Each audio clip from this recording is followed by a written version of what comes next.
always, my hetero life mate, honestly sarcastic. What's up, Joe? Hey, how you doing? I'm great.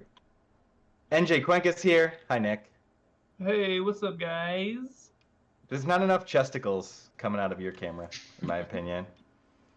There we I'll cut it as you guys talk. Just let me find the scissors. go. Oh, you're gonna scissors cut that? You're not even gonna clippers it?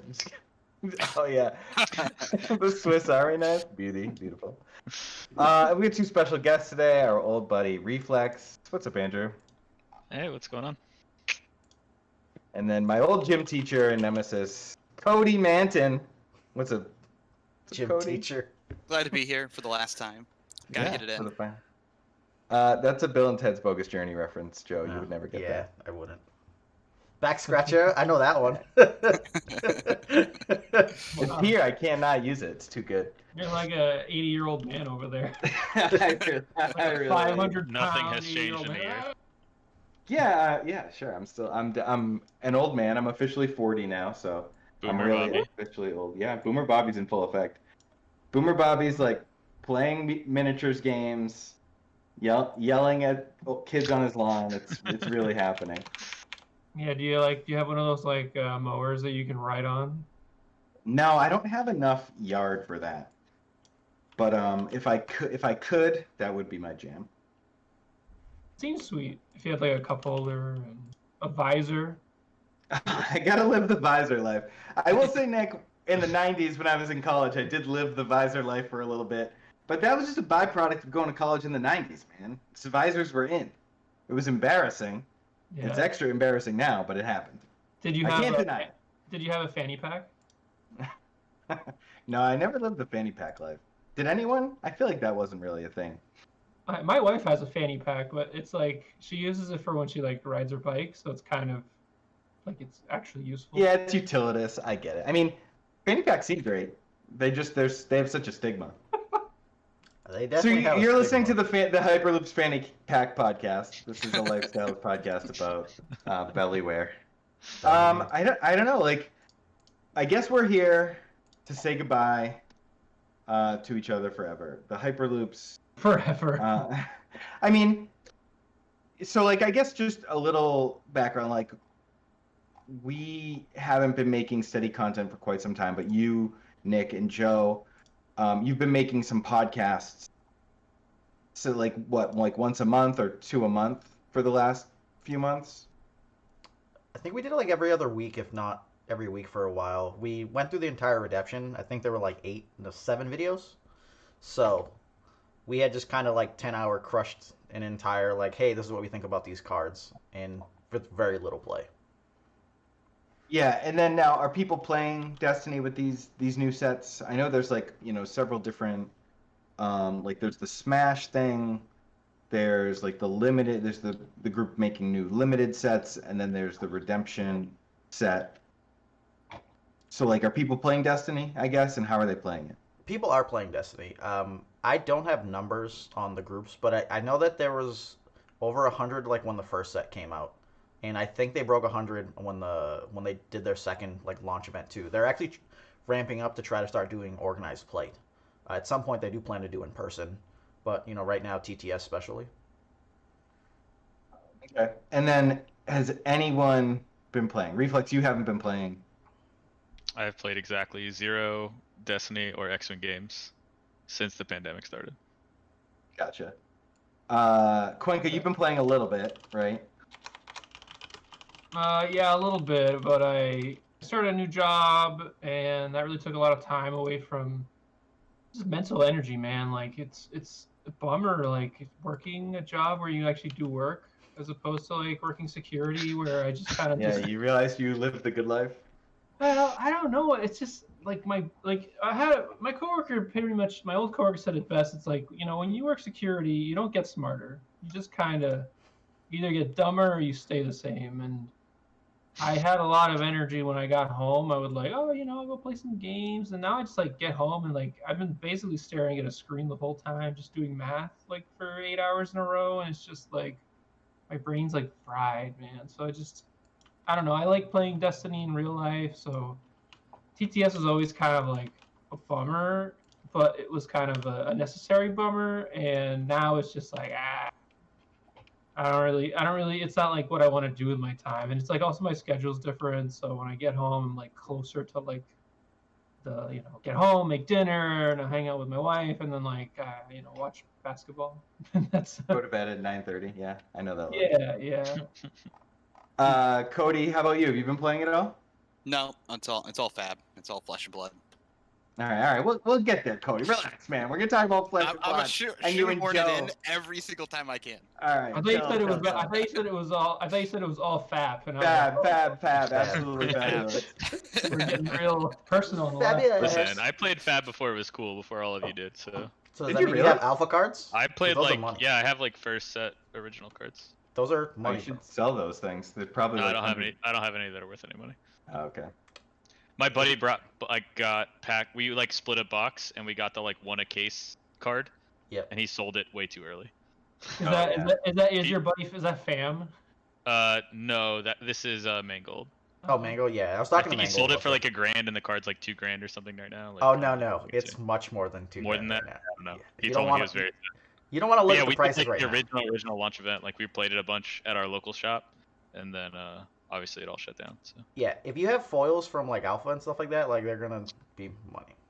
yeah, I have. I mean, I don't have any like rare cards, but I have cards. Yeah. Anyways, You should Direct. definitely Yeah, do no, it. sweet. I played it like a little bit.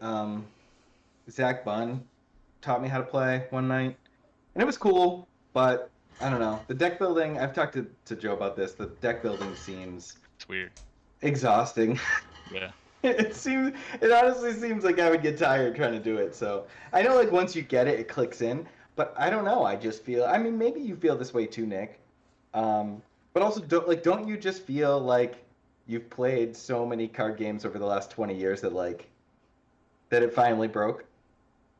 I mean, so I'd say yes and no. Like playing Destiny was kind of refreshing because they're smaller decks, and that's like kind of nice.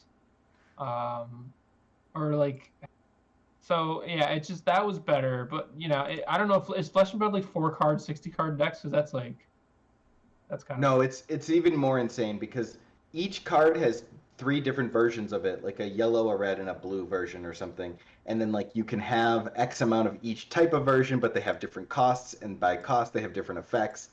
And like, yeah, it's like a whole thing. I'm sure Joe and Cody could explain it way better.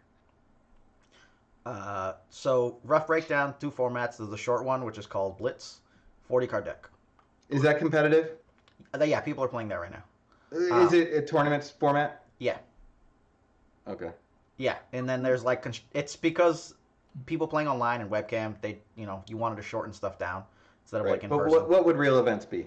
Real regular- so our expectation of real events constructed, and you're gonna have an 80-card deck, including your equipment and stuff. You're gonna decide what your minimum is before you start. But hold on, no. You start with 60, so you have the sideboard thing you always wanted and dreamed of. Right. You have the Yeah. sideboard in first, and then you side out. You just take Which- cards out, yeah, before the It match is true. starts. They read the Hyperloops.com when they were designing that game. New Zealand big fans of the Hyperloops. New Zealand. That's actually true. I mean, there's only like 9 people in New Zealand, so if 3 of them were reading the Hyperloops, then we were doing good. There we Yeah. go. That's That's the why they whole eradicated. Flesh and Blood design team, right there. That's why they eradicated coronavirus so soon. Well, we only had 9 people.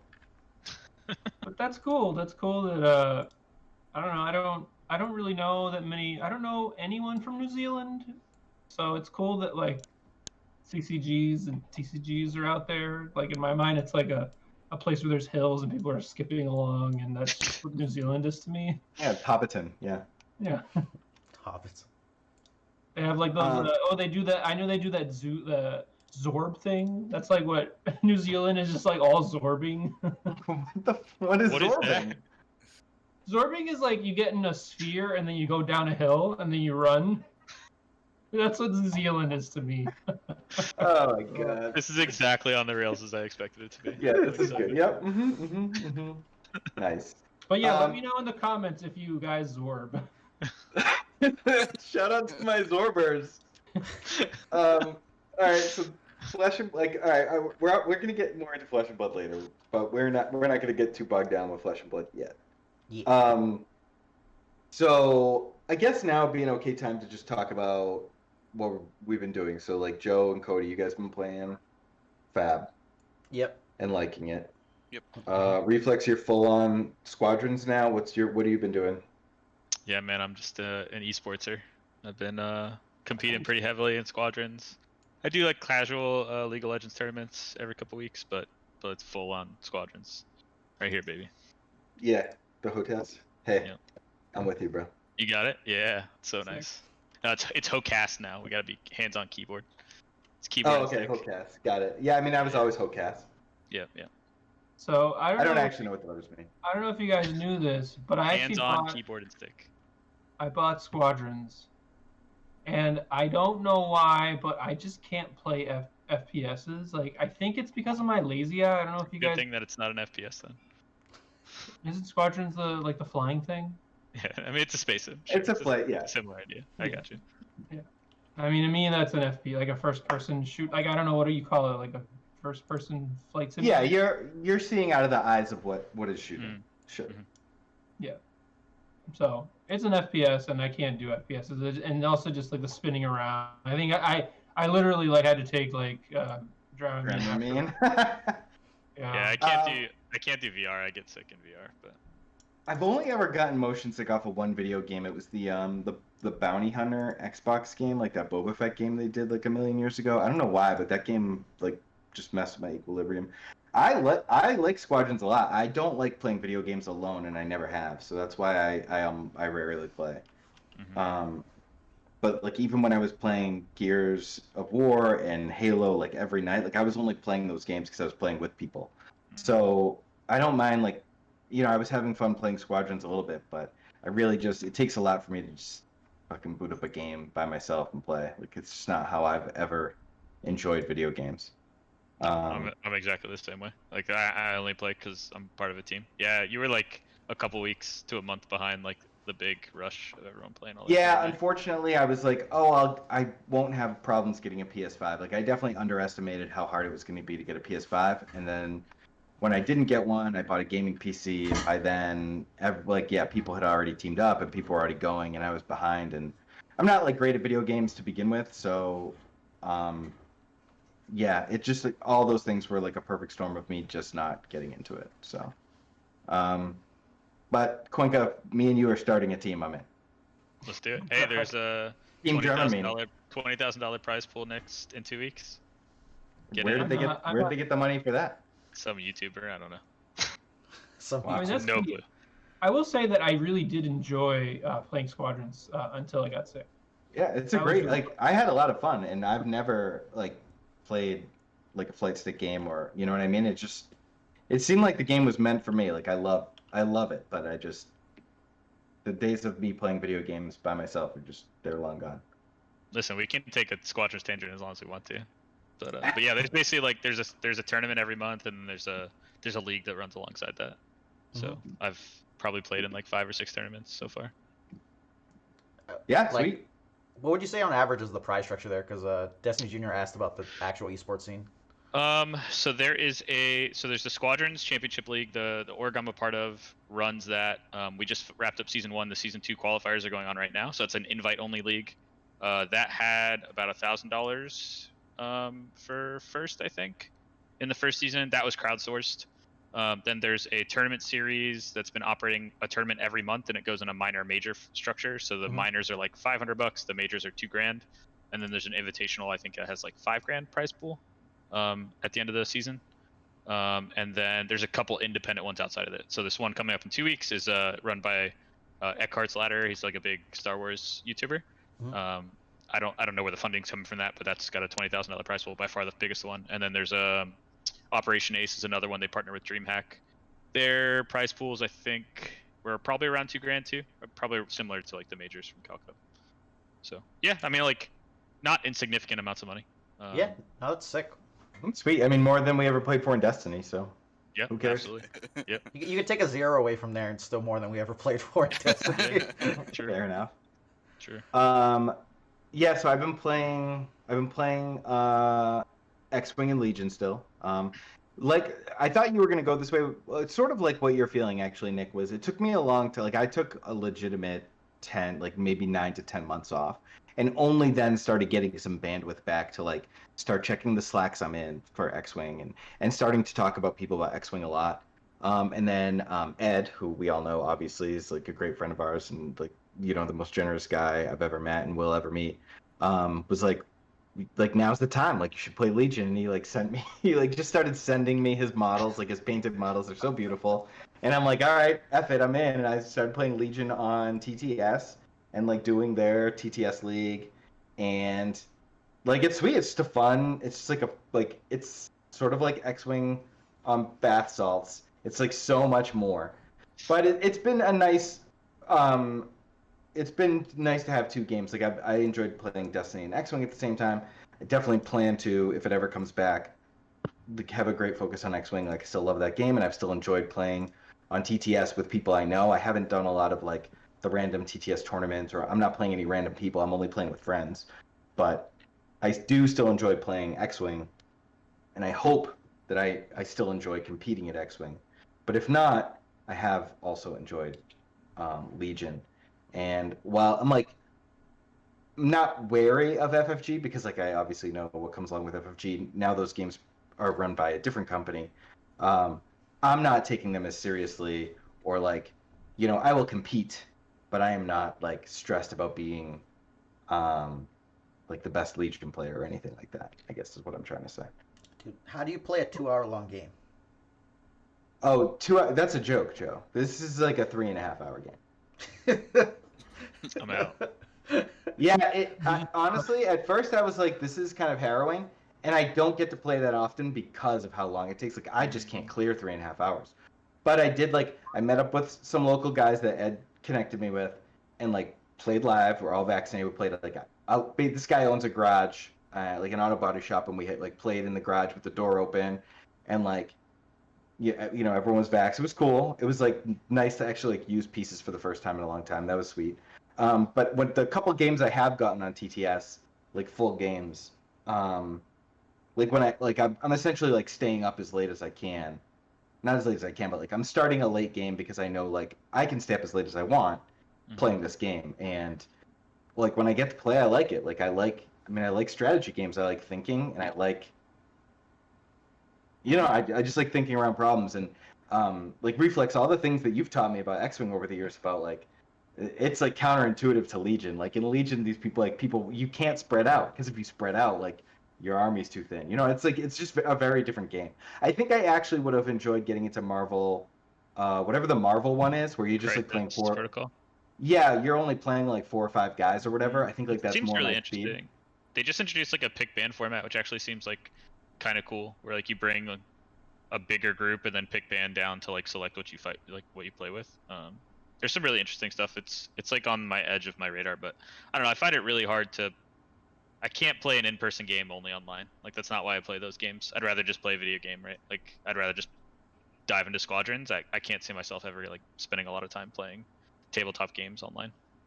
Yeah, and I get that. I think for me, like it's back to what I mentioned earlier, is like when I'm playing these games, I know I'm playing with someone. I'm not like playing by myself, so I can like kind of get into it that way. I'm in the same way. Like if I saw someone like selling all their Crisis Protocol stuff, and I could just like get a painted set of like a bunch of like fucking X-Men or something, and like know that I could go learn eventually, I would probably scoop that up. I would much rather be playing all these things live also, but I will say. Like learning the game on TTS is nice because like the TTS mods are so nice. They set all these things up for you, and like having played X-Wing, I know how to like translate that into like my physical motions. Like when I call up the range band, I know like okay, this is obviously I'm pulling out my range ruler and I'm measuring. I just like mentally can make those connections, but it's been fun. Listen, if there was a Legion table, I could sit down with you and Ed, and we could drink and just have fun. I'd be down for that. Yeah, I mean, I hope you can because like honestly, just convince Ed and we'll do it. But Ed like hates playing on TTS too. I agree. Now, how long do games take on? Because I was actually looking at the protocol because I thought like, oh, those models look sweet. And yeah, they do. I mean, the MODOK model is so funny. Like when I saw a painted version of that, I fucking fell off my chair. It was so funny. I just think MODOK is so hilarious. I don't know how long those games are. I don't know either. It's I definitely someone have to to tell think us it's in on the chat. smaller side. Like it's got to be in the hour range because just of the scale I'm thinking of. But I don't know. I'm just pulling that out. I have no idea. Someone will So definitely I've been tell us. playing. I've been playing a little bit of Versus actually. I know that's so hilarious to me. Yeah.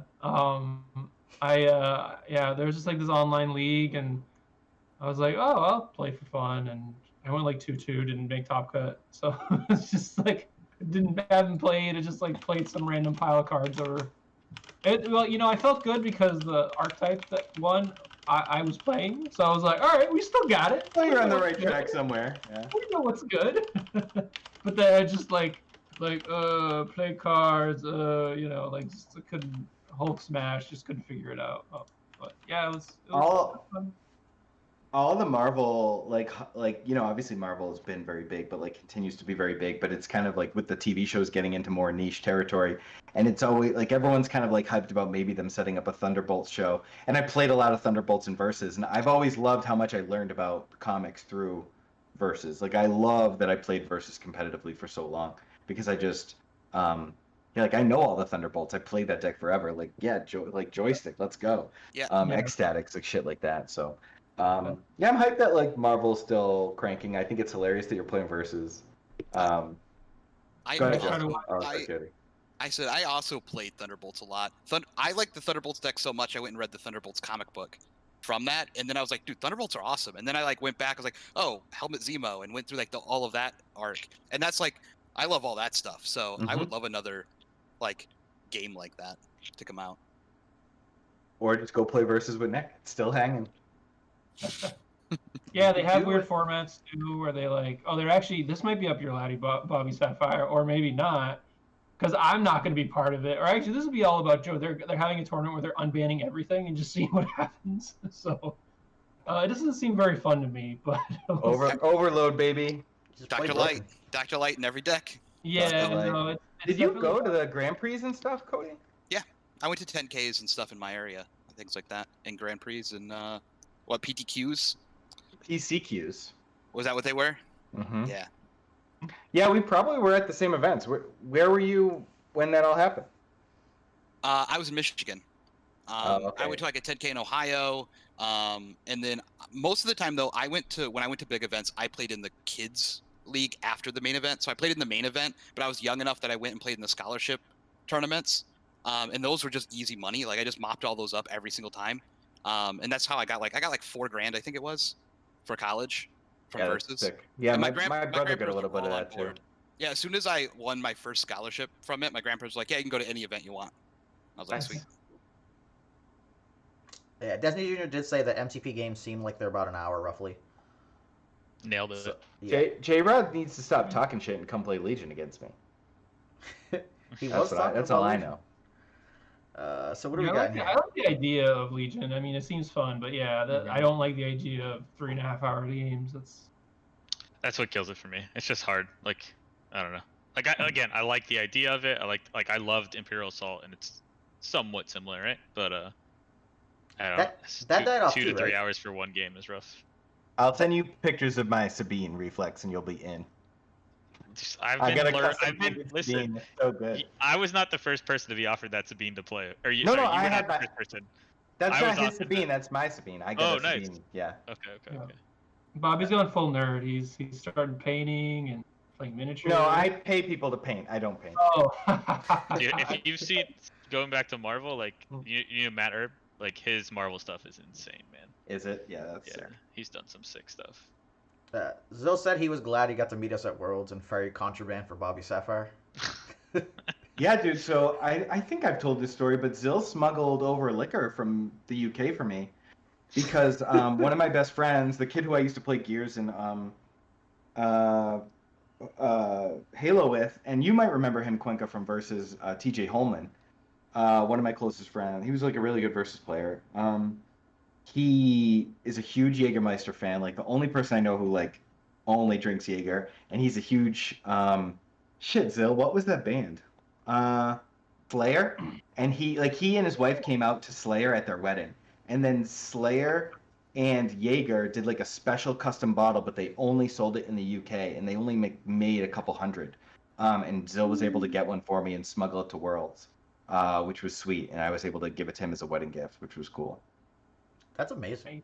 The friends we make from Destiny, right? It's like Yeah, and like honestly, like I could, like I don't know, I could give a shit about talking about Destiny or like, anything, but getting together one more time to talk to people and talk, remember the good times I'm okay with that. I know we like did a couple goodbye content things, but I'm okay with having a proper send off, and I like the idea of doing a live stream. I'm sure not a lot of people are around. I'm sure many people have moved on from this game and moved on from the Hyperloops, but I do still love checking the Hyperloops Discord every day. Like that'll just I don't know when that'll go away, but for me it's not going, like it'll just never go away in my mind, Yeah, it would have to die out. But like I think the big thing was that we were still holding out hope that there was gonna be a Worlds, right? And we'd see everybody.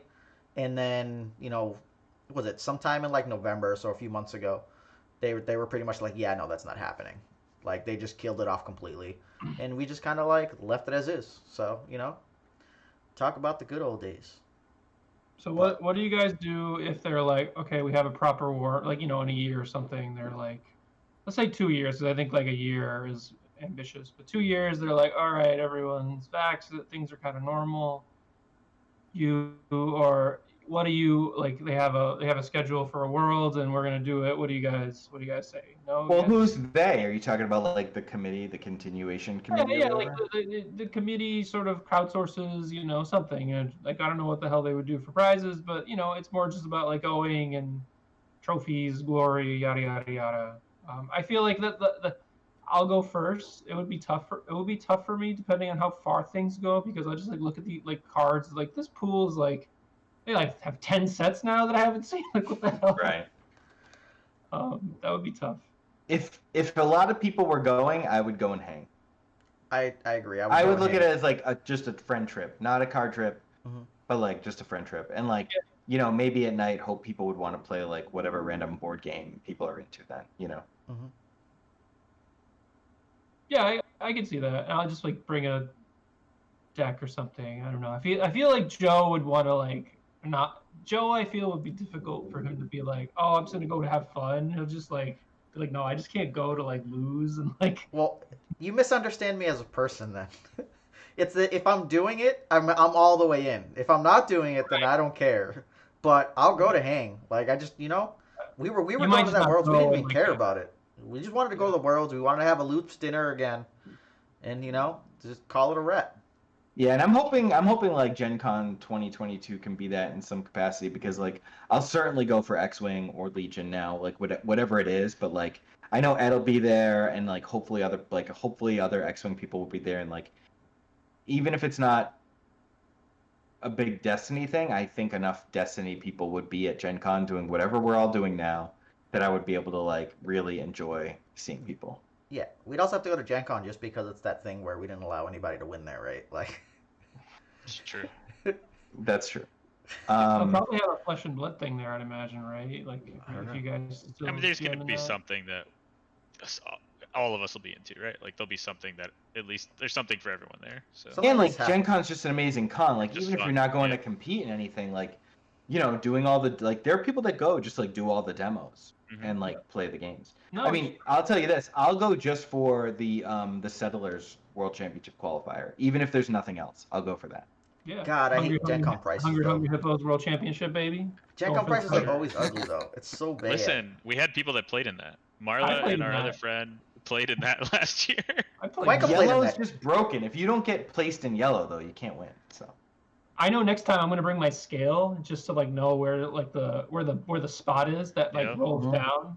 And not lose to the 8-year-old? Wait, did you play the same year that the girls did, Nick? Probably, yeah. That year that we did the Star Trek thing? Yeah. You remember that? Yeah. I do. It was in the same area, I think. I almost got motion sick from that, too.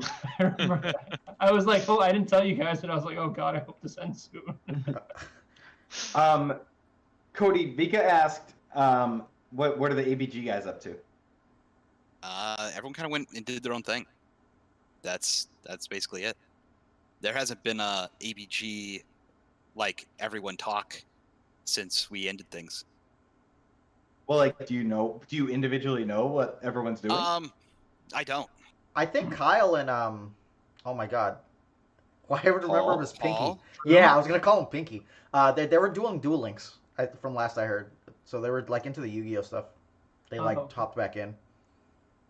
Yeah, everyone kind of just went and did their own thing. I know they're at some point. I think Drew is gonna just have stuff at his house to like, hang out and play at, since everyone's like in the same area.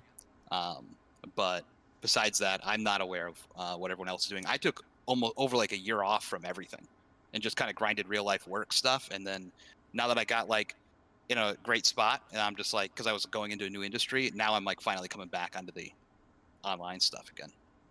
Nice.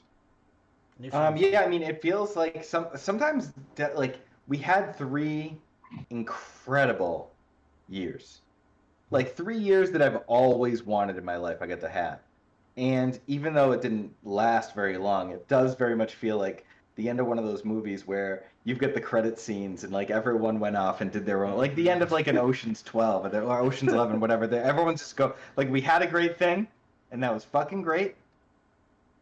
And then everyone just goes their separate way, and it like, I mean, that's life. I mean, I mean, I've always kind of cherished that, that kind of thing, like college and grad school or a job, and just like, well, I get to know these people, and this was great, or maybe it wasn't great, but it was a thing that I experienced, and there are definitely positives from it, and I met some interesting people, and now I'm gonna go do it again. But I don't know if anything ever meant more to me, even college, even grad school. Grad school be close, but Destiny is right up there with those for me. It felt like college in a way, like Yeah. just like you're there for a number of years and you're with these people and you're talking to them all the time, and then it just Never It's seen gone. him again. All right, so I got a question, you guys. Not counting the people, which I think was like the key thing for all of us. What's the number one thing you miss from kind of Destiny not being in your life anymore? I don't know. I mean, I guess. Oh, go ahead, Nick.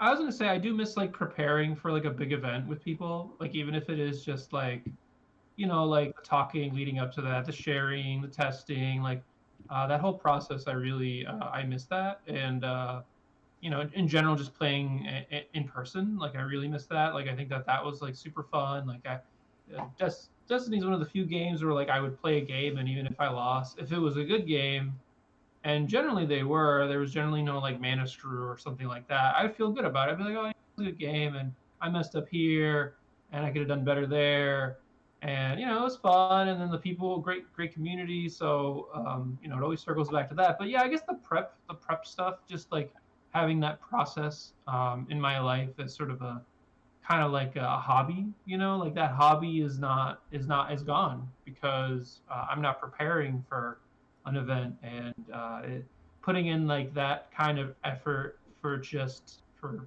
fun, like it was fun for me, but I kind of like I couldn't enjoy it. Like I can't make like a Destiny deck like in a vacuum to be like, all right, let's look at some card. Like I don't know, like I'll make a deck right for like the online league, and it's just it's a different process. It's just not the same.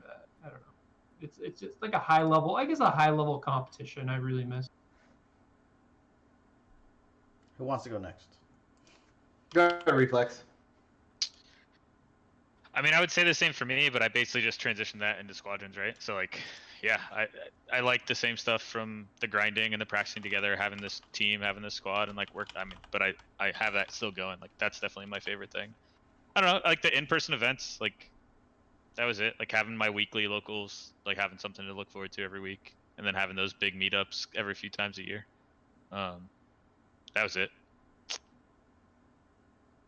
Yeah, I mean, I'm gonna agree. It's mainly the same. Like the part of Destiny that I'm starting to now replace the stuff that I missed from Destiny with like Flesh and Blood. And I missed it a ton for like the last like year that I was just MIA, and then finally finding something. And it wasn't like for a lack of trying. I kept trying out games, and I was like, I can't get into this one. I can't get into this one. And then I finally found Flesh and Blood, and I was like, okay, I can get into this.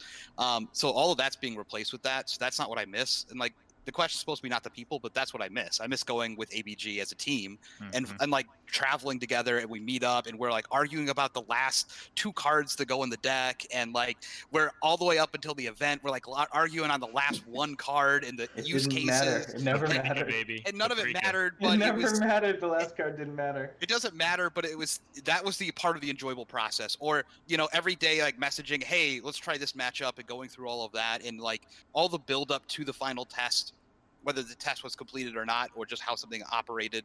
That's all the stuff I miss. Like just like that feeling when you first get to the hotel and like everyone meets up, and then like you break out in your rooms, and then we're like setting up a table to like play in. Who's can we do this? Get all the alcohol, all that.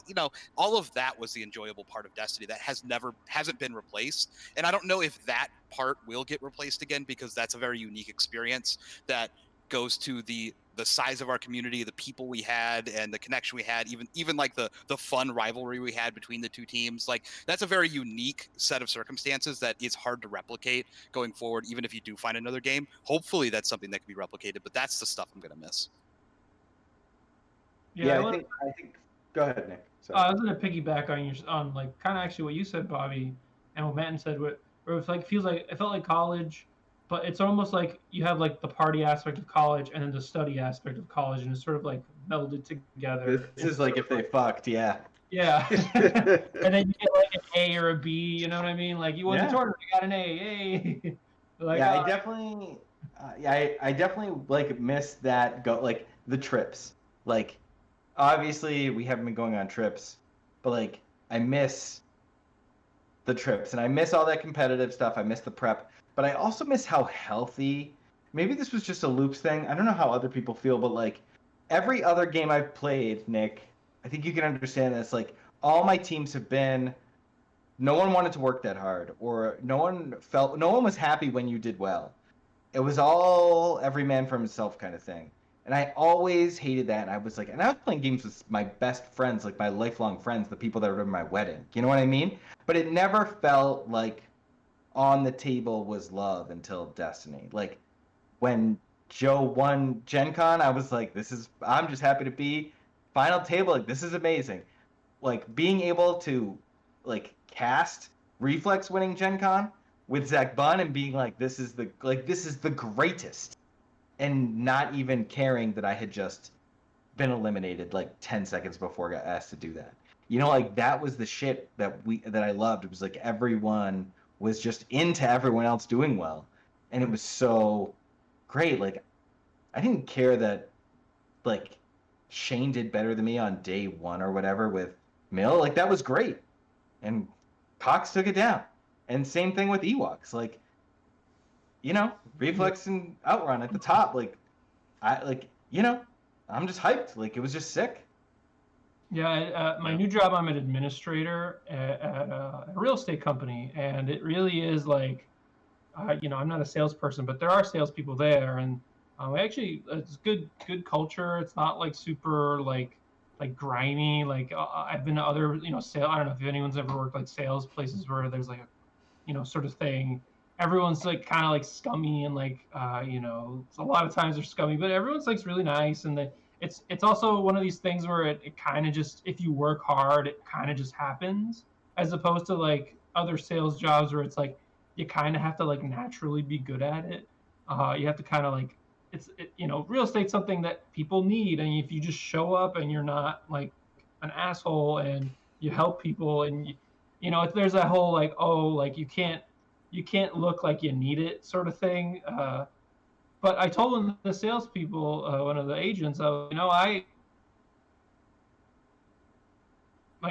laughed. I was like, I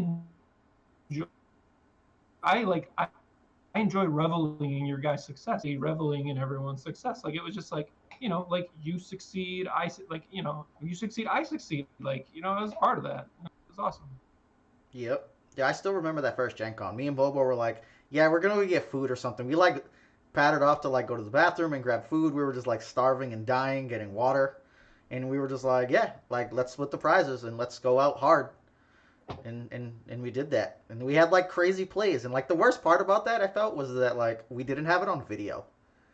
I know. Because that was before that existed. Soon. So like no one got to see you bait me the entire game with passes, and then do a Like- Night Sister, and I'm like, no. So this is a question that I'm gonna add. This is a good segue because I wanted to ask all of you guys. This is like, you know, high level players, some of the game's best players. Is just like, what's the best game and or best of 3 you think you ever played? That's not that for me, but like that was one of my proudest moments early on was doing that play and completely baiting you with your own deck and your own character and like, you know what I mean? Like I knew I couldn't win that match, but that was still great. But that's not in my opinion, my greatest. And I can give you guys time to think. But hold on a second, because I want to go back to the other thing. Okay, sorry, go ahead. No, it's all good. The thing I actually miss about Destiny the most is 35-minute games. It's so hard for me to play anything else like after that. Like I can't sit down and play Magic, and there's like a 55-minute round, and then like whatever time, and like anything I sit down and play, and I'm like, oh, how long's the average game for this? And they're like, oh, best 2 out of 3. And I'm like, yeah, never mind. Like. It just feels so bad because we used to get into the tournament so fast. So I know. And like you know, even thinking about the big fight between me and Rothermel, like remember when we went back and looked over that? Like there were only 2 moments of that game.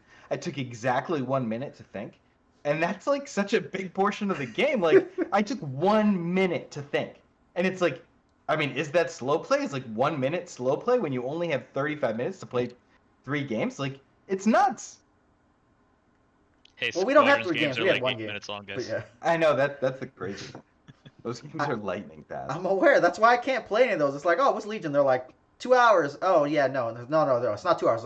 No, you oh, get okay, a no, 90 it's minute 3 and a chess half. clock. What? It's like, yeah, no, I could never sit down Yeah. for any of that anymore. Like, I think it's ruined me. Like, 50 minutes, an hour was like, okay. But walking into a tournament that started at like 10 and leaving at like 4 or 5 has been the absolute greatest thing I've ever been to. And that's not with having like 16 players, right? That's a big selling point for sure. It was so great. I remember playing Magic, and then you'd leave there at like 1 in the morning. Like, Yeah, if you made top 4, Nick, how many times do you lose in the finals or a top 4 of a you PTQ? just want and to you're kill like yourself. driving Imagine- home from Long Island at 1 in the morning.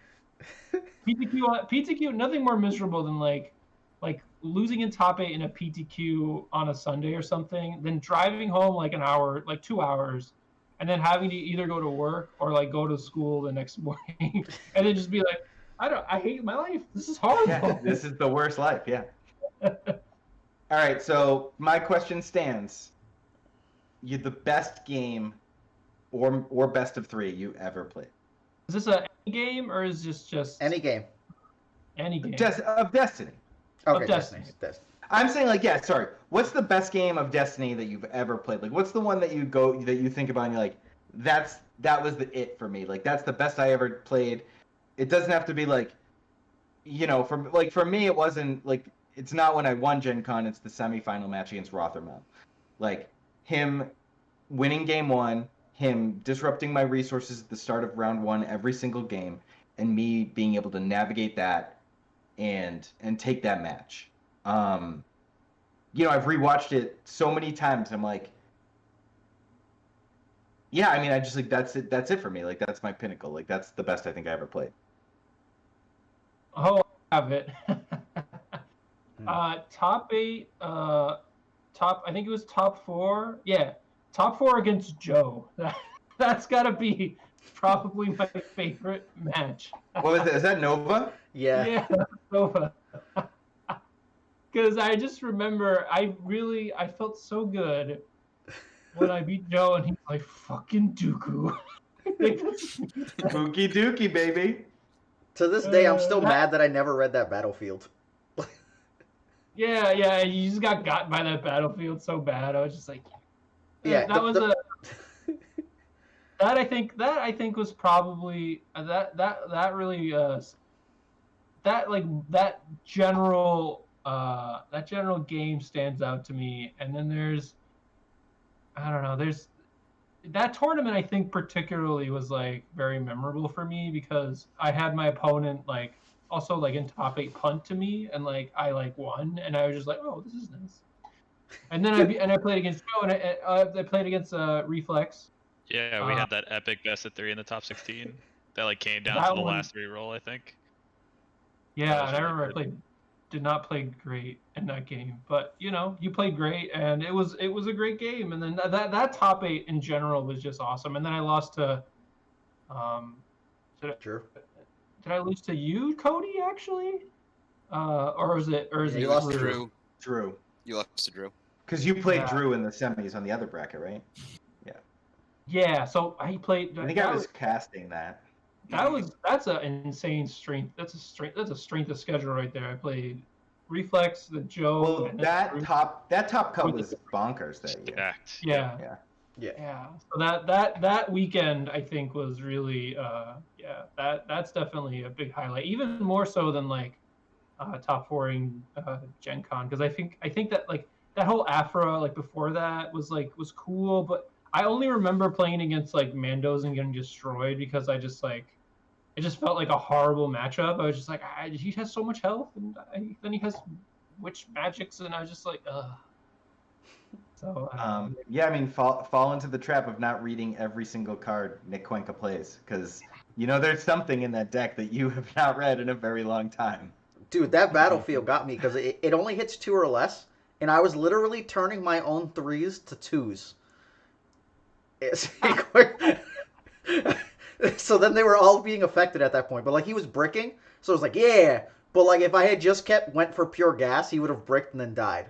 And I was and like I still didn't know that entire event until like way down the line. I tried to play it, and I was like, what? You should have just called Jeremy over. He would have let you resolve your 3s. That's the advantage of going rogue, baby. Your opponents just like get confused and then just throw up on themselves sometimes. That's how Worlds was for me, right? Where like the top 4 were me and Bobo went to top 4 and then died out. Like that deck I was playing, nobody knew what was going on. Nobody. True. Yeah, and if those matchups were flipped, it would have been a much funner finals. Yeah, Bobo, you told me that did you tell Jeremy that I was playing I forget the card that like deals 2 indirect damage to everyone? I don't remember. I don't know. Yeah, Cody, you know the support that like everyone takes to indirect. Oh yeah. So like a card that only I had Array. like Yeah. Climate Disruption Array. Mhm. Oh yeah, that's right. I did have a conversation about Jeremy about that card. He was so super hyped when he found out that you were playing that. I still hated that card to this day. Wait, do you Reflex, Cody, Joe? Do you guys have like what you consider your best? I mean, I have that tournament. It's the same nationals tournament. I felt like I was at the top of my game. I have other games that I like individually played that are just like random matches when I was only playing Thrawn that I was able to navigate, that I felt like I was playing at my peak. But there's a game specifically in top 8 of that nationals event where I sat down and played against Thrawn, and it felt like one of those moments where I was meant to be in this one spot at this one time because I was the only player in the entire tournament who had played, 100 games against Thrawn. And now I'm sitting here for the tournament life in like technically probably a bad matchup in a better deck. And I was able to navigate just a couple of spots where it was like, okay, I could see they're making mistakes playing the deck. They're going for way too many resources here, so I can do this to try to get out of it. And I don't think that's the only thing I could think of is where I don't think anyone else gets out of this spot besides me. And that's like that game for me.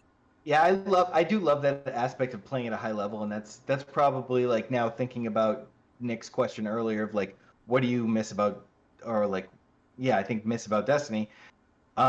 Like we had that ability, like all of us in this room and like, a handful of others had that ability to like know everything. And I get some of that once in a while in X-Wing where it's like, all right, I know exactly what this person's doing. I know when they're messing up. I know where I need to put my ships, and I know where their ships are going to be. And it all comes into that like that conflux of like perfection.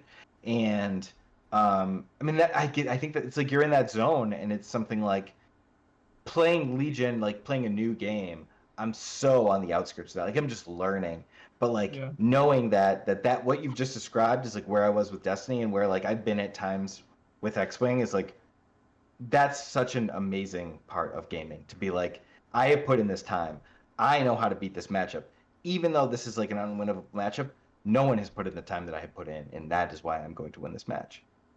Yeah, and I will piggyback off of that and say there is no better feeling than when you get to like a matchup and you've done a lot of play testing, and then you see what your opponent's playing, and then you're just like, I got this.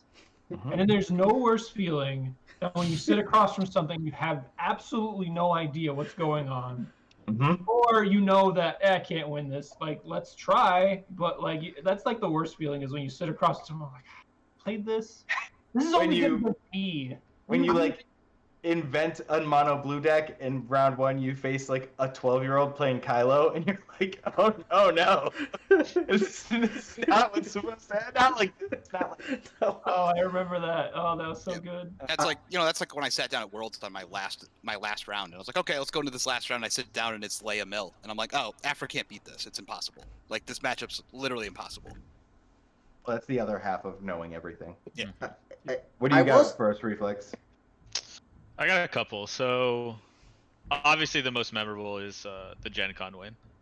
It was just like that deck was so nuts, and the finals matchup was a deck we had never played against. I had no clue what I was doing. Tacos. Who knew? Yeah.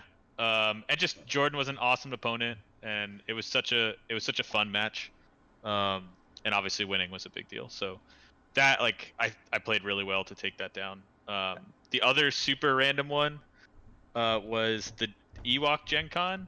Do you remember the Plo Koon Hoth Trooper deck? Yes. And I was So- like, oh, Reflex loses. Like, there's Outrun no got way. smashed by it, and so Yeah. we had talked about it the round before, and then I sit down and it's the same guy, and I was like, okay, I know what I have to do. There's a 5% chance I win this, but I know the plan at least, and I pulled it out, and I got that win, and that was like insane. I can't think of a more auto loss for the Ewok Yeah. deck than that deck. I Like, just just can't believe you won that game. Yeah, it was nuts. Just the plan came together well, but like the talk with Outrun before gave me the chance to have a chance. Other than that, I just get smashed, right? But like the best Destiny I ever played was definitely Last Worlds. Like as far as being locked in, having the deck where we wanted it, having the preparation. Unfortunately, Cody was the victim that like locked me into the make the cop cut. Worlds being my like big bugaboo, never making cut. So that was a big win. One thing I really liked about the game that we played is like we were playing at such a high level that Yes. we both knew, and I think about this moment like once in a while. There was the one turn we both know how the matchup worked because you were actually playing Afra. You were one of the only people on Hyperloops that played a lot of Afra. Yep. And you understood it came down to like this one turn where I have 5 dice, you're out of actions. I have all my characters alive, and I have to roll to kill one of your droids. If I Yep. kill your droid, you lose the game. If I Yep. don't kill your droid, I lose the game.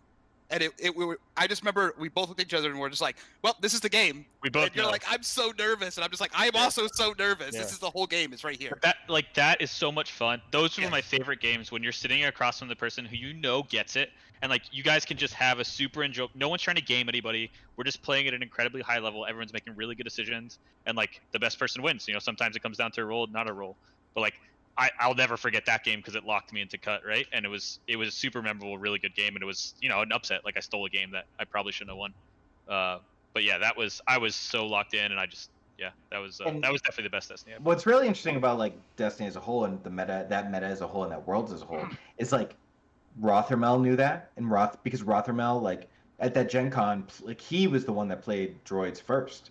Mhm. Which was one of the things that I meant to mention when I was like thinking about my question on the way over here, was just like no one had played against droids yet, but I was still able to like navigate that. That was like and very similar to what you guys are talking about.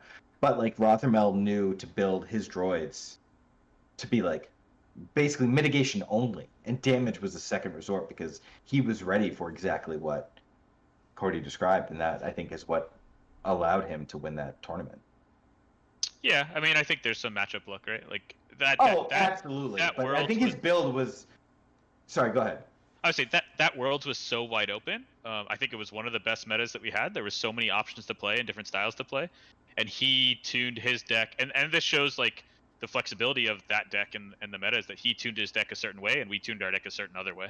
And like he was better in the Afra Forlon matchups, but we were better in the mirror. So like, if I had won one more round, like I had a skate to the finals. Like And there was a guy who like decided to play like Leia Yoda, and it was just like, well, I just can't play against droids. And then he played against droids. Yeah, that's the guy who knocked me out of topping, like getting into the next day. So Rothermel did beat me in the mirror, but I mean, I do think our deck was tuned for the mirror. Yeah, we know what happened in that game. But yeah, I mean, obviously anyone can beat any deck if stuff goes right. But you had to like pick your bad matchups, and his good matchups lined up with his, and he's a great player. Like, but his good matchups lined up with his deck's good like his.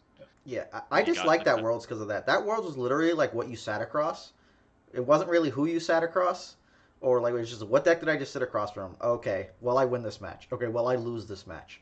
And there was like clearly some play skill involved with like them winning some matches sometimes that they weren't supposed to. Mm-hmm. But that match really was like, oh, I'm playing Droids Falcon. If I play against anything that's not a DM deck, I auto win. If I play against a DM deck, I auto lose. Almost like it was like that whole meta was like that, and I disliked it. But it was interesting that like so many different decks could be played and viable at that point, right? Like there was a bunch of fear of Palpatine. Like Afra wasn't supposed to beat Palpatine, right? And then it was just kind of like Palpatine fell off the face of the earth. That like it happens at Worlds. It's really weird when that occurs. Like even Worlds 2, right? We were expecting a ton of Reek and Mill, and then it just never was seen. Like Sabine came out of nowhere. One person played it. Smurl played it, and that was it. Yeah, it was like, oh, okay. Like everyone's like, just people being scared of bringing out Mill. Like Mill hadn't made a breakout yet. Like. Yeah, I mean, to the point where when we played it at Gen Con the next year, like I was still petrified at time that I kept a timer in my pocket on Vibrate because I was just so petrified of the time limit. Yeah, but like it's hard for me to pick best match of mine, I guess. There was like some weird situations because I felt like a lot of the matches was either I was coming in with a deck that I was just way more prepared than everybody, and then something finally clicked, or I was coming with a deck that just no one had ever seen. They're like, Worlds, no one knew what the hell was going on. What's this Yoda rookie pilot Ezra pile of crap? Like, what is this nonsense? Literally. And it was like, oh, this thing steals your money because stealing your money is great. And R.I.P. Ezra. What a card. Yeah, that guy was so good. He was the highest played card in that World. Kids gotta eat. Kids gotta eat, dude. He does. The one true goss. He's gotta eat your resources. But I'll probably have to go with Nova, only because I feel like there were so many games I was on stream where I had to like meticulously play each individual action to get away with the stuff I was doing. Like when I played Bike Thief, and then he was waiting, trying not to activate Rey because he wanted me to go Kylo, and then it was just like, short one on killing Rey. Hired muscle, and it's like, so you're talking about the follow. You're talking about Nova 19. Then we're all talking about Nova 18. Correct. Right? Yeah, I'm not talking about Nova 18. I hated that one because I lost to Cuenca in top 8. Not reading a damn card. I talked shit about the Dooku, and then I got half blasted by it. And I was playing Snoke with 8 million supports, which became my normal MO. I will say that it was always hard for me. Like, I was thinking, like, if Joe's talking trash about what I'm playing, then I should definitely start playing it a little more just to make sure. Salty Joe. I was always a little suspicious if he was just like, "Oh, that looks good." I'd be like, "Oh no, this can't play this now." I don't think that ever happened, by the way. There was that. I guess there was that. No, wait a minute. There was the online tournament where I like played this the Anakin deck, right? It was like the Hoth Anakin deck, and then you were like, I don't know what to play, so I'm gonna play that.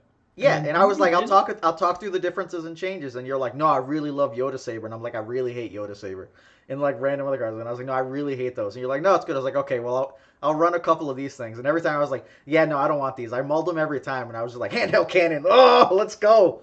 Love me my handheld cannons. Those are good times though. But yeah, no, I'd say that one just because like the play-by-play for a lot of the stuff was like meticulously trying to, outthink people and kind of get there. And it was on the back of Broken Droid, so it's a little unfair in that regard. But a lot of stuff was ridiculous during that format. Yeah, that was a great match, you versus Bike Thief, because you punted that one game. The second game, You weren't there. Yeah, you weren't there. My Hurricane Nova. Sad. That was I was there for X-Wing only. I was gonna play Afra. I was gonna play Afra that tournament. That's right. You were ready. I mean, we were I mean, we did test a lot of Afra. I mean, we were giving it serious thought. It was my fallback at Worlds if we couldn't get to or no, it was my fallback at the Ewok Gen Con. That's right. It was my fallback at Ewoks. Yeah. Mhm. If we didn't have the balls to We pull didn't that pull out. the trigger. Every time I put Ewoks on the table, that was the best life I lived, man. Just like So I mentioned I've been watching my old X-Wing games because more like I want to get back into shape and I like want to see the way I was thinking and seeing what I was doing. So like watching my Nova games from that Nova because I was like, I'm gonna go play X-Wing because I need a Worlds invite, and I was like, wait, Worlds invite is top 4 only? That's not good. But then I made top 4. With but an I've been with an aggressor. There you go. But I was watching. I started watching all the Gen Con games from that Gen Con. Like literally just watching all the streams so I could get like all the commentary, and it's been it's been fun and like that like I do love that we put our balls on the table at the Gen Con. Like that I was will really I'll fun. never forget round 1. I was sitting at a table, and it was either you or Outrun who sat like a table behind me, and just like hearing somebody like look behind them and go, guys, the loops brought Ewoks. Like disbelief. Just like, yeah, we did. And I remember like Drew watching. He's like, I heard you guys are on Ewoks. You're really on Ewoks? And I was like, yeah. He's like, I don't believe you. And I like held up the Ewoks, and he was like, this what? Like he's just like in disbelief. And then there was a repair, and I was like, oh no, now I'm gonna like. Drew's gonna like throw. What's that card, Cody, that like kills all the Ewoks at once? Sudden He's gonna like throw. It deals one One to everyone. Oh, act of cruelty. No, the stupid tank, man, that Oh, wrecked me. well, dude, The only yeah. deck that could beat us, I get in the top 16. Dude, And I wow. somehow beat it somehow. Yeah. But yeah, I mean, yeah. If we're talking most memorable, I mean, I can't discount that. Like, from everything from Cody saying that Ewoks had 0% chance to like knowing that we were gonna do it, to like doing it and actually like winning my first Destiny tournament ever. Dude, you cannot Like- forget testing and how bad Ewoks played every time I played against it. And it was just like, I was like, no, guys, I don't think you can do this. And they were all like, nah, I'm doing it. And I'm like, all right, like, we're going to talk about trying to get you guys situated. But I was still like, I don't know how you're going to do this. Can't beat droids. And then they just beat every other droids player. I played that Satine droids 5 times. Yeah. So. Yeah. I Turns won. out you can't beat Joe on droids. That's the Right. answer. And to be fair, Joe, you peed your pants a little in our game. Oh, I did. Every time. You got up and there was a little spot and I was like, he peed his pants. Judge, Gandork, Joe peed his pants. That's at least a game loss. I mean, internally, that was a talk that I had a bunch of times with ABG, was that I was scared of Ewoks because I played against shitty versions on like late night gaming and stuff, and then in random people, and I was like, this is actually really close. Like, and I remember before we went to the tournament, I was like, should we just keep 2 of these like act of cruelties in because it makes the Ewok matchup so much better. And then that ruling came out about act of cruelty, and we were like, nah, we'll just go to 1. Move on with my life. Yeah, that was huge for you. I mean, we played in Swiss and then obviously top 16. Mhm. I remember all the secret I mean, builders. I mean, I know when it swapped for me was like I was playing Shane and he was doing the AR thing and I was on Palpatine and I was getting absolutely broken. I remember this. First start. I was there. Like, Yeah. Like I remember this session. I was getting 5 upgrades out and like force waving everybody. And it didn't matter. I was still dead turn 2 and I was like, all right, well, there's got to be something here. And I'm glad it happened. Like I'm glad Shane is like a bastard always trying to stick it to you. Like that he's really good at that.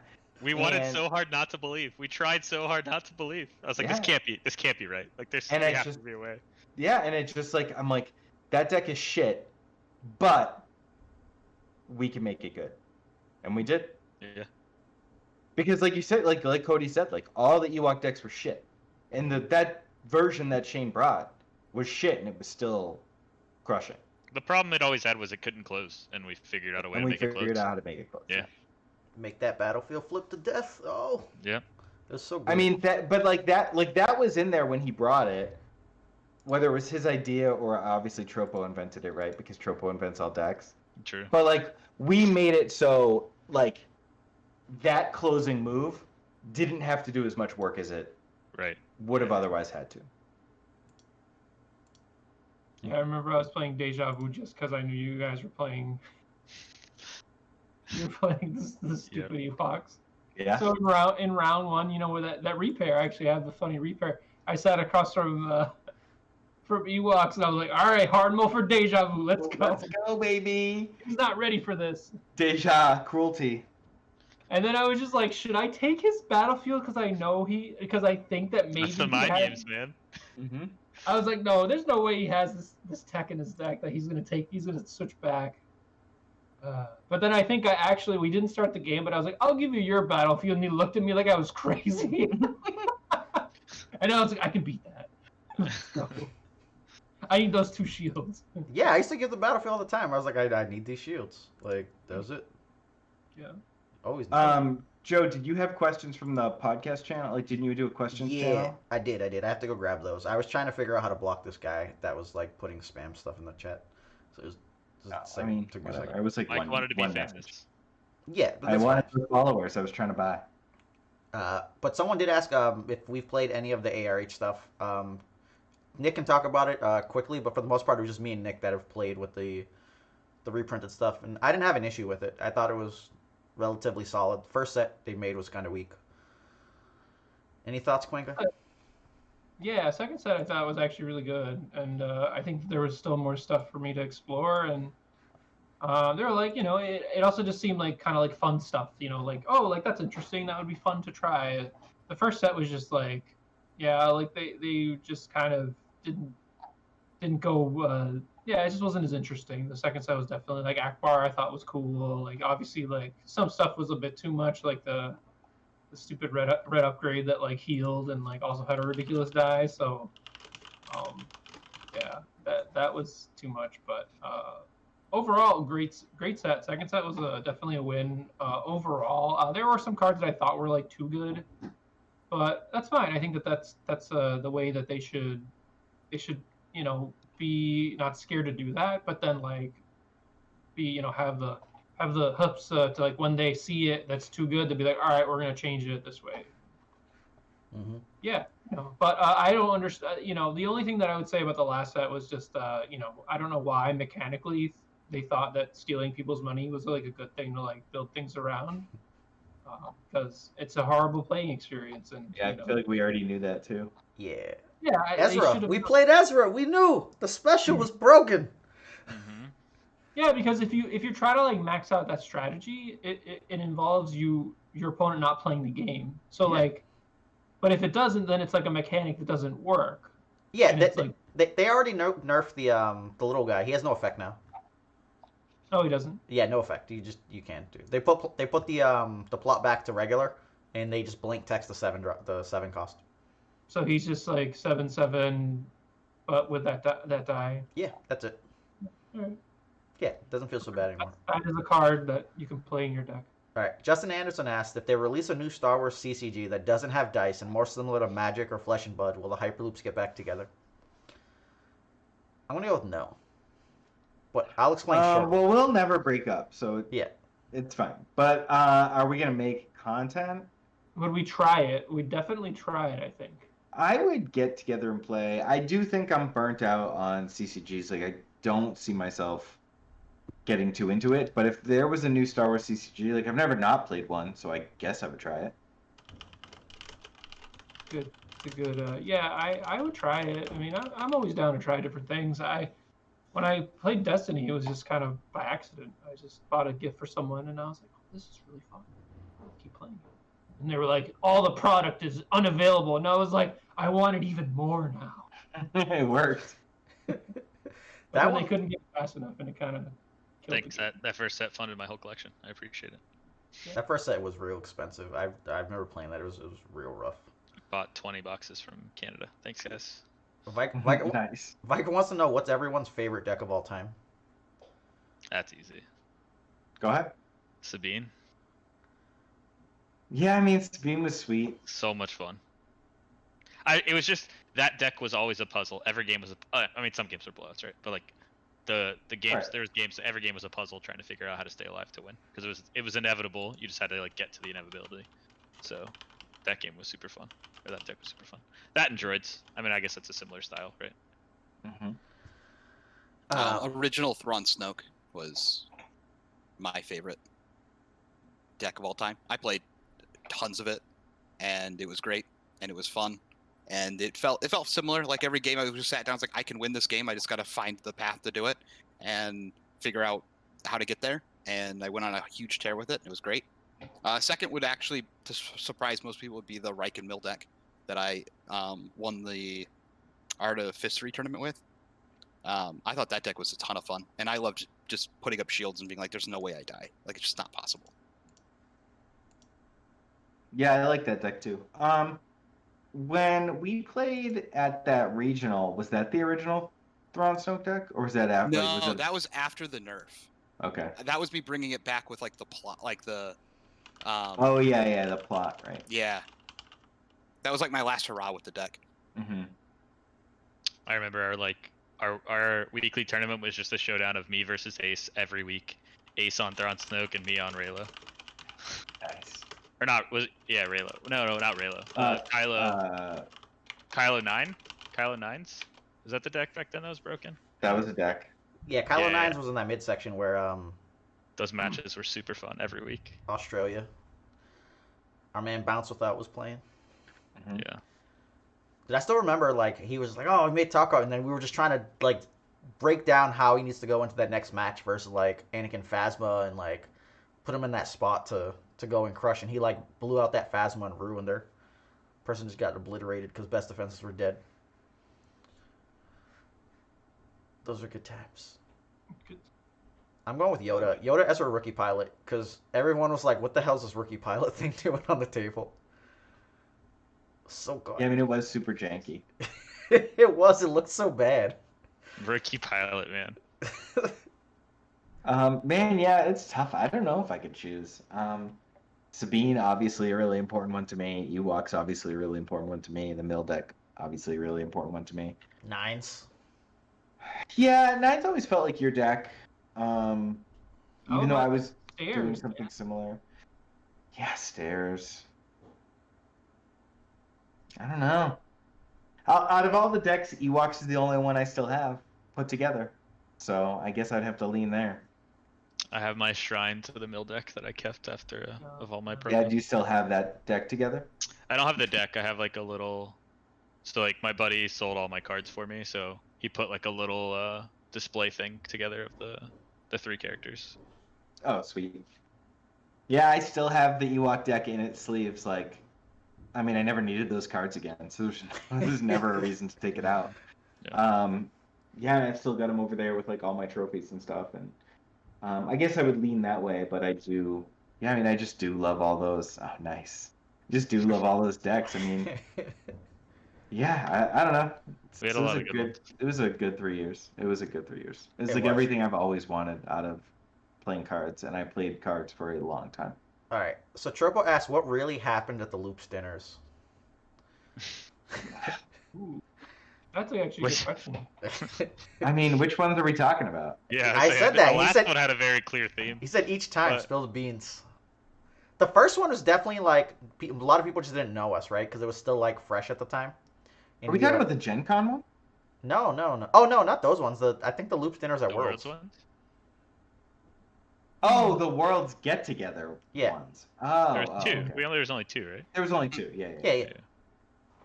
It wasn't that crazy. I mean, we just like chatted. Everyone like just talked and got to know each other and had their little name tags. Like, this is who I am. I'm Tropo, or I'm. You Yeah, know, no, I don't think anything like crazy happened. I think I liked it because I can get stressed when people are coming up to me at a tournament where I'm trying to do well. And I don't want to not talk to people, so I will absolutely like say hi and talk to everyone. But it is stressful, like that's why I wore the headphones at Gen Con and Worlds, because like yeah, I mean I don't spend all that time to not compete, even though I do love everybody. Mm-hmm. So yeah, it's just good getting to see people. I love just being able to get food. I love finger food so much. Quesadillas, pizza. So good.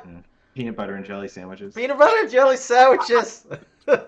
I've never seen so many peanut butter and jelly sandwiches in my life. It's just a tray. It's like a buffet tray of them. And they all went in the trash. The second one were bad. The first ones were really good. First Well, ones they- did you they're know, really they- good. they were nice enough to like let us take some stuff, even though like I think they were said that we couldn't. Yeah, you're not supposed to. But they were like, here's some stuff because we're gonna throw this We out. feel bad that you guys ordered this stupid fucking thing. No, there Happy weren't with- as many PB and J's as it sounds like left. It was great, man. I That's loved because it. everything else ran out, and then people were just like, "Well, I guess I'll Gotta have eat peanut butter and something. jelly." No, in the first one, stuff didn't run out. The second one, stuff ran out. No, the The second first one was so much fun, man. That last Worlds was like, I know we're bummed that like there was supposed to be another one, but if we would have known that was the last one, that was a good one to go out on, man. It was a good one to go out on, for sure. Honestly, I wish I wasn't so tired. Like, I wish I could have enjoyed it even more. I wish Yeah. we didn't Because I just stream. was so Brutal tired. playing 2 games, man. I just wish we Yeah. didn't stream. Streaming sucked. I'm sad that you guys weren't there for me and Klaus doing karaoke, because that was Yeah.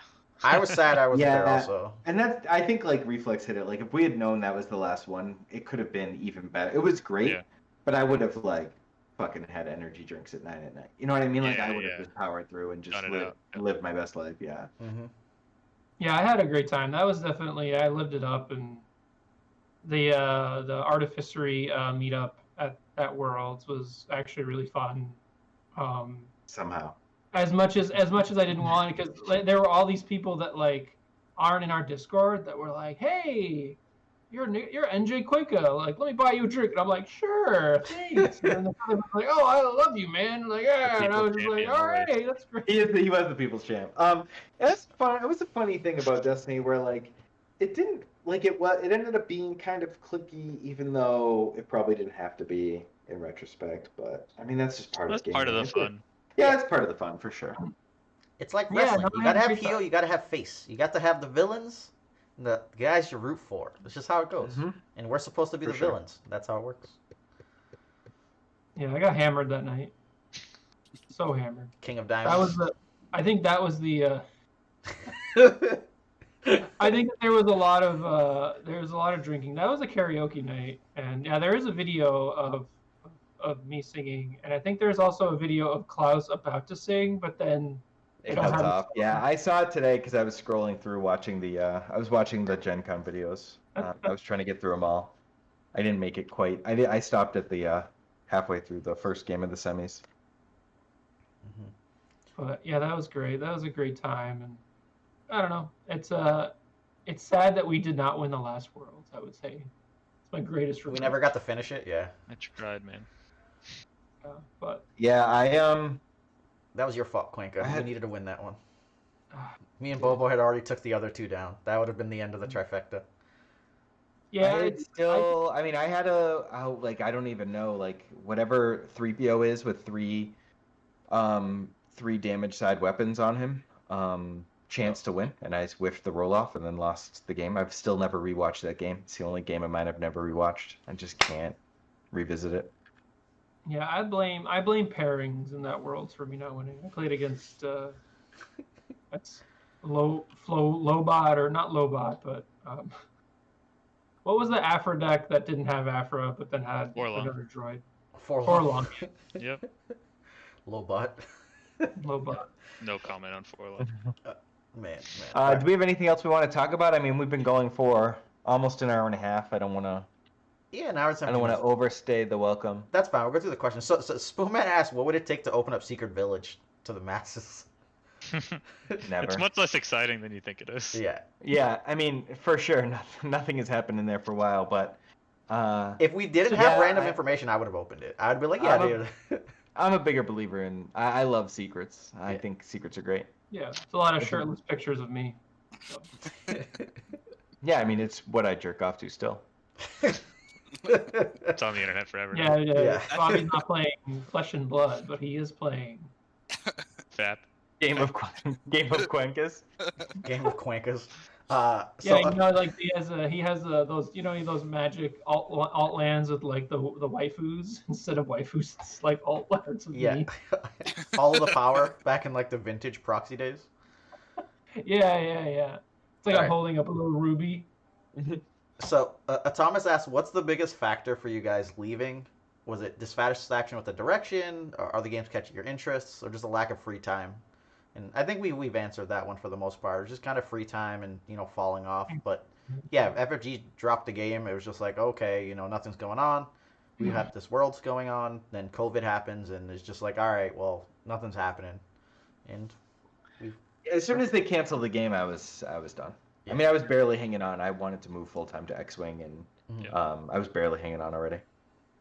Yeah, it was There's definitely. lack of events, right? too Lack many of siren events. calls. Online only.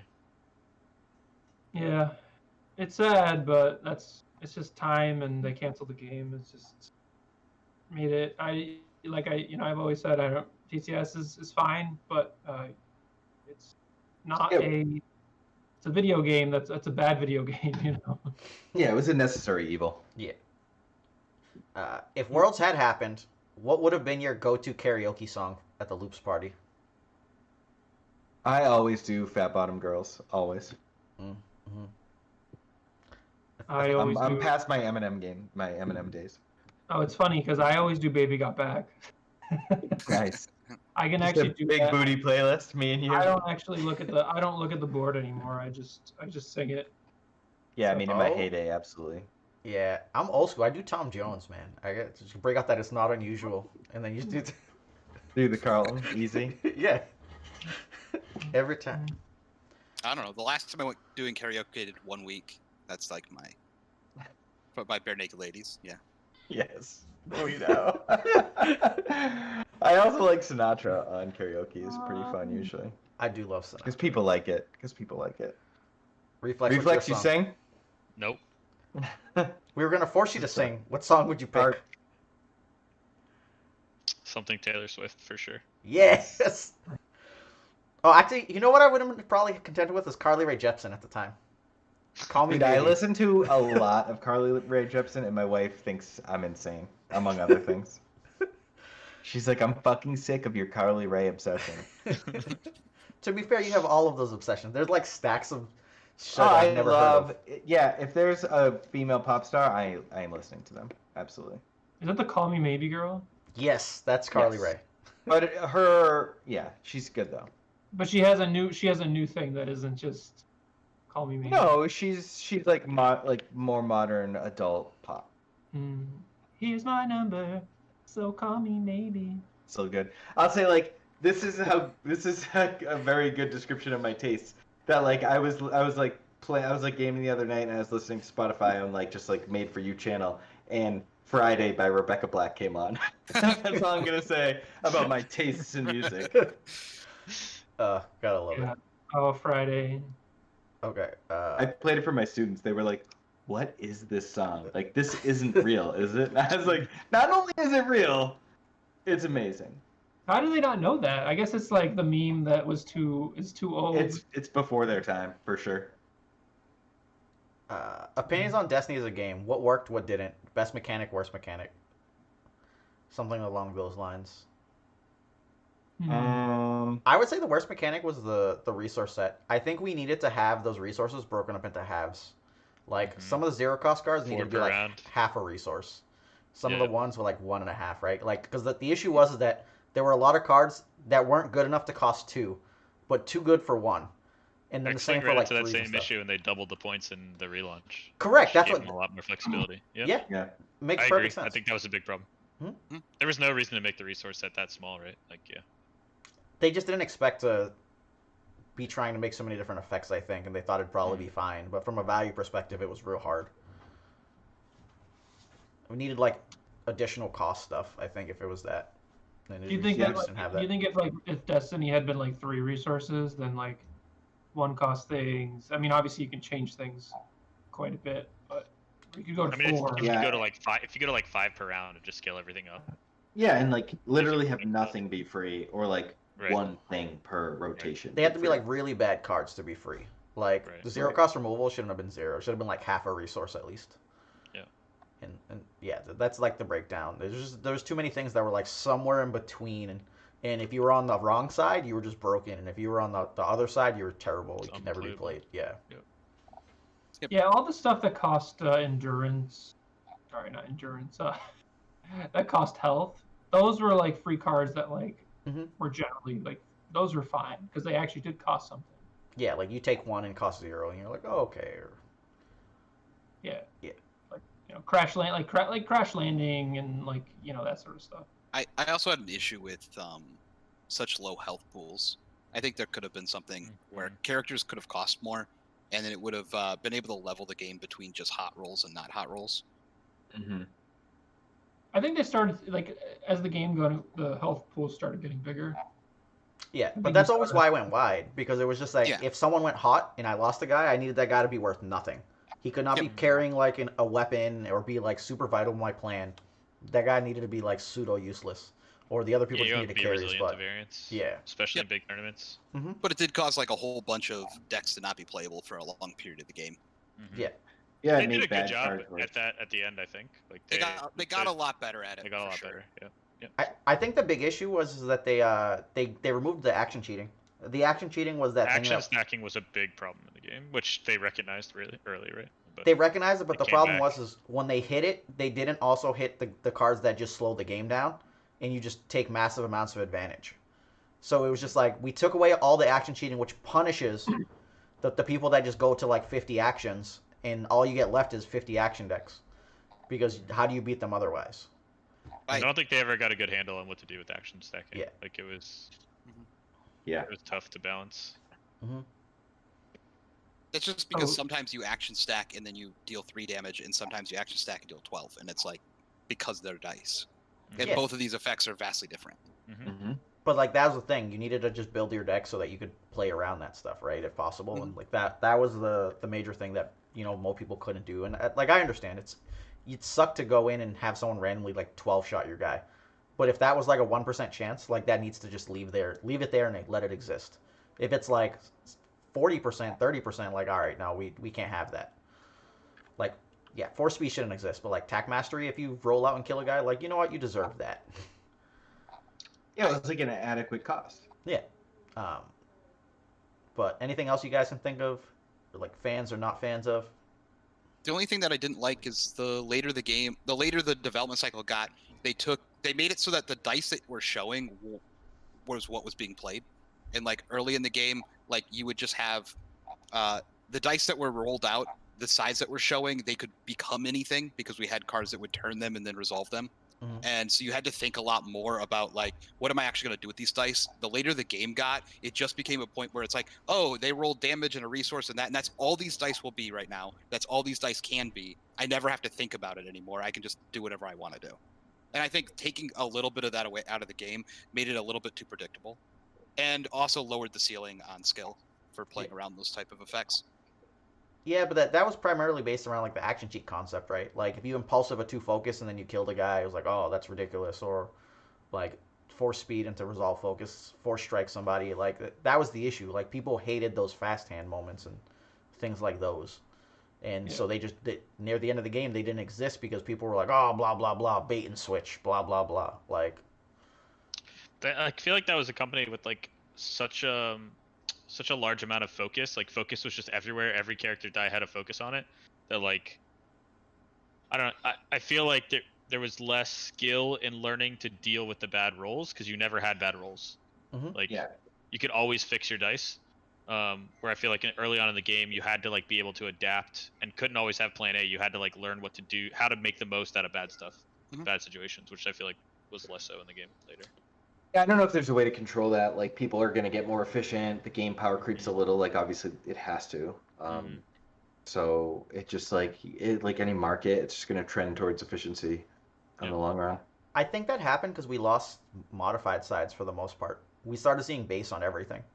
Well, it's because even when we got modified sides, why would you play it? Yeah. You know. Yeah, because you just play something that didn't. But if everything had modified sides, like originally we were like lightsaber, it was like 3-for-1 +2 special. Holdout, 1 2-for-1 +2. Like you couldn't get better things. And then all of a sudden we're like 2 3-for-1, and you're like, what's this shit? Yeah. And so it's like, oh, okay, like I don't have to like worry about that too much anymore. And they just went away from that stuff. And like it makes sense. It makes people feel bad when you 2 +2 +2 +2 and the base 2 gets removed. So they're just like, all right, let's remove some feel bads. But like you change everything, and that's kind of what happens. Yeah, I mean that was part of playing the ballad deck though. Like you can just be like, okay, I can kill you, but if I do the +2 +2 chain, I could get removed. So I can only do this when I know you don't have removal, or if it's like right at the end. And again, that's a decision point that was taken out of the game that we used to have at the beginning. Or like lean in like Rothermel did at the 2018 Gen Con when he played like Yoda Cassian, and it was just like, I'm just gonna take a million actions and eventually roll 12. You know, I'm just gonna one shot someone because I'm gonna try every time with all these insane blue sides. And the round when he can play some crazy removal. Mm-hmm. All right, what's the best non-unique character of all time, and why is it Night Sister? Is that your question? No, that wasn't the stealth. Look, the stealth the was- real answer is Faust, right? Like Faust was from the it's- beginning to the end of the game was always relevant. Yeah, because he got you red, which was like predominantly the worst color, and he got you real. He was cheap. also like balanced. Like I don't know, he was a well-designed character. It was a good card, but I think I would go Sentinel Messenger was better. Oh yeah. He was I think perfect. Sentinel Messenger was the most broken non-unique of all time. Yeah. Oh yeah, Sentinel Messenger was great. I think Night Sister was better in the time frame she existed. Sure, relative like if- to the time. Yeah. Well, it's just because you didn't have removal. Like back then, like you didn't have the removal that was necessary, right? Like we had combo decks where you just needed a little bit of harassment on the opponent and they like lose the game. It was back when base mod, and you're like, I'm gonna re-roll that base. Oh look, it's not a base anymore. Like good luck. Yeah, but also that was a byproduct of infinite overwrite. If you take infinite overwrite away, she gets worse, and Sentinel Messenger is still always better. Well, no, because I played her without infinite overwrite when Seven Sister deck. That's how I killed people. Yeah, Combo. but Seventh Sister was essentially infinite overwrite. It was like infinite dice. Yeah, but it was more. So those are combo decks, sure. If we remove combo decks, like yeah, she was much worse. Well, I don't want to say that you because you can't just remove combo decks. I would say in her spots, she was excellent. Yeah. In every single spot ever, Sentinel Messenger is insane. Yep, he could just be splashing every deck, and now you have blue And and a he great and character. he was just Yeah. about. Yep. Yeah. I think around Sun Right, Messenger's and time. you got blue, you get the best color. Yeah. Yep. Around Sun Messenger's time, it was just like there were no other good blue characters, for the most part. Like was it Snoke? Snoke was the only other one Well, where like. once he got created at 8 points, like it didn't matter what else they printed. Well, Unless no, it was 7 points, it was not making it. Yeah, I just meant in general. No, like there weren't like 12, 13, 14 point good blue characters where you were trying to rainbow. So it was always like, how do you get that third color in as cheap as possible? And so like, yeah, Faust, Sentinel Messenger, and back during Night Sister's time, they just you don't really care about like 3 wides too much like that. It's just combo. But yeah, no, I'd agree. Sentinel Messenger was up there. His die size were just super strong, and his ability was sweet. Any other questions? When the game was in the glory days, what was the average amount of time spent on a deck for a big tournament? Like Stairs of Millionaires. You know how to flesh out all the kinks and the matchups and whatnot. I mean, I don't know. I just felt like I played and thought about Destiny infinitely for 3 years. I just didn't think about anything else. I didn't do anything else. I mean, I was writing multiple articles, recording multiple videos, and just gaming all the time. I feel like our lockdown time averaged between a week to 2 weeks prior to a major tournament. Oh, when we had to, but like how, like, you know, am I adding in all like the like random games I just played thinking about the meta before, you know what I mean? But yeah, I mean, we only needed to really buckle down for 2 weeks when we had all 7 of us like on task. And at that point, we were every night. Like there'd be 3 to 4 people every night. Right, we'd be Leading up playing to multiple major. games. There'd be 7 of us in a room. I'd probably say 3 months. But that was more like to get the meta. So like you needed to play a bunch of different decks to better understand like what the meta was going, how to best abuse whatever thing you were trying to abuse. Because like pretty much any time I try to do that, Yeah. I had to play a bunch of variations of Yoda before I got to that version. Yeah, I think like it's such an impossible question to answer because then you take like, well, how many podcasts do I listen to? How many other games of other people did I watch? Like, you know, how many random like TTS games did I go lurk in while I was doing homework or like schoolwork or whatever, you know? Yep. Like, yeah, it was just a constant. How many pieces of paper did I write down and throw away? And I would also argue it also depended on what tournament it was. Like some tournaments were way more hours than other ones. Oh yeah, if it's like a regional, it's like, hey, Ray and Ayla, that fits. Yep. I mean, legitimately, I know the number's been out there, but it was about 6 hours a day for like Drew and I. But that was just because we wanted to do it. It would be like I'd be at work and we would just be like texting back and forth. Right. And then we'd get back and we'd play a bunch of games, and then we'd go to an event, and then we'd record a podcast, and we'd do all this, and like, it didn't feel like 6 hours, but 6 hours, is about on average. Yeah. All right. Anything else? Because I don't want to go to 2 hours. I don't No. make people... I think we're good here at 1.5. All right. Anyone you guys want to do any parting shots or any parting messages? Slops and props. Slops and props. Let's go. Slops and props. Who wants to go first? I'm the idea man. I don't have the answers. Slops to FFG for canceling Destiny. And just mismanaging a very easy success. Yeah. Like you have to be really bad to like fall ass backwards into success, and then just like A, not give a shit, 2, fuck it up, 3, like cancel it. And slops to Kathleen Kennedy for the Star Wars trilogy, the new one. Ooh, It has not nothing going to do there. with Destiny. That's too deep. We're not ABG. ABG talks about the actual Star Wars. Doesn't No, exist it's more Destiny. Wait, can we have like, life update? Has Joe seen a Star Wars yet? No.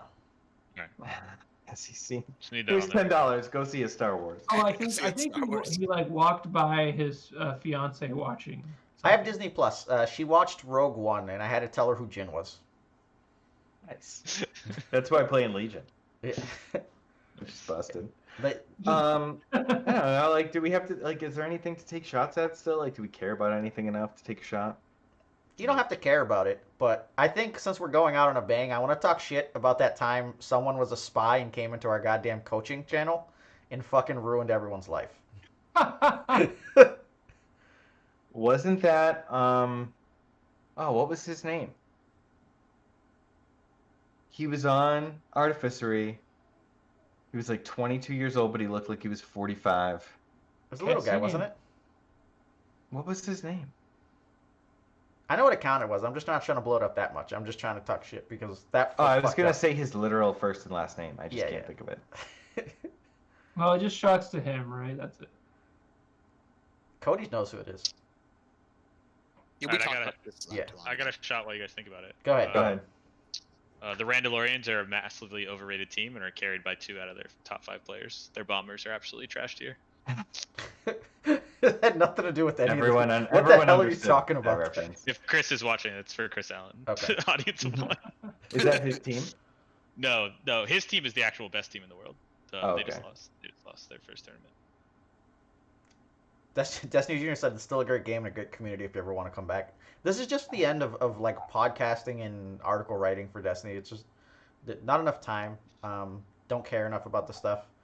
Like we'll each Yeah, we're do not our like own things. deleting anything or Yeah. anything like that. Like if I ever made a video for something, I would just put it on loops because it has 700 followers still. It's just one of those things we don't want there to be some belief and be like, hey, what happened, guys? Like, no, we wanted to talk about the good days and just kind of like go out with a bang. Yeah, I'm moving on to teaching my daughter Pokemon There TCG. you go. Nice. Yeah, and I have a bunch destroyed me I have a bunch of in 2 sealed games. product that I haven't opened for things that I'm collecting, and I just want to make like unboxing things. So watch out for that on the Hyperloops. Cuenca loves his unboxing videos. People He love does. your unboxing videos. I think Cuenca is meant to be an e-girl in another life. Like, I feel like that would be his perfect lifestyle. Yeah. Oh sure. man, I do follow some of those on. Do you have a like, hot tub you can Instagram. put inside, Cuenca? Hot tub? No. I need to get like sell the water. I need to level up my nail painting game, I could teach you. It's fine. or like my makeup game. Like I need to get that on fleek. Do they still say on fleek? Not too Probably much. Not Probably really. not. Yeah. Probably not. People would study it sometimes, but yeah. On fleek. Then you gotta like. Then it's like it's just so old at this point. I took a year off from being a degenerate, and now I'm back to be a degenerate for Flesh and Blood, and so everything has come full circle, and it's in its proper place again. All right. Well, watch out for Joe and Cody's Flesh and Blood podcast coming to you soon. Yeah, with like 40 hours of gameplay video. We play too much, man. It's like 12 hours a week minimum. It's bananas. I have a good name for that. The Fleshlight. It's not enough for me. I need a little No, bit more. no. The Fleshlight podcast. Jeez. That's what- No. That's got actually a lot of amazing. See, there you go. Yeah, you gotta do that. Fleshlight. No, that's like asking for the worst comments ever that come out of nowhere. Okay, You mean the best. Or maybe like the flesh bulb. I don't know. Yeah, Something like an inside joke where they know like you were This is off the rails. yeah. No, Yeah, we don't want off the any more like rails. that. Like that one person who asked what's about our diversity and why there's not like diversity, and I was like, this is 40% minorities. What? 60%, dude. I get credit. Come on. Nah. Mhm. I failed to give you every time, so I keep forgetting. At least 50%. I'll take half. Fine. We'll give you half. So 50%. 50. It's best because you're in the middle, and it's me and Cuenca on one side. True. There you go. Cody and And Logan I'm on the so other. white that I balanced out everything else. No, you can't be Cody White though. Cody has light shining on him like he's from heaven. Okay, like I'm neon white. Like that's how it works. It's beautiful. I'm the balance. All right, But it's All right. been fun. any last parting thoughts, guys, before we call it a wrap? Oh, it was good. It was good talking to you guys again. I haven't talked to you guys in a while, so Dude, all right. Go Well, play Squadrons. It's a great game. Yeah, I'll say not goodbye, but smell you later. smell you later. Yeah, if four squadrons people are looking for a fifth, hit me up. I'm ready. And come play Flesh and Blood with us. But other than that, Yeah, as one of always, these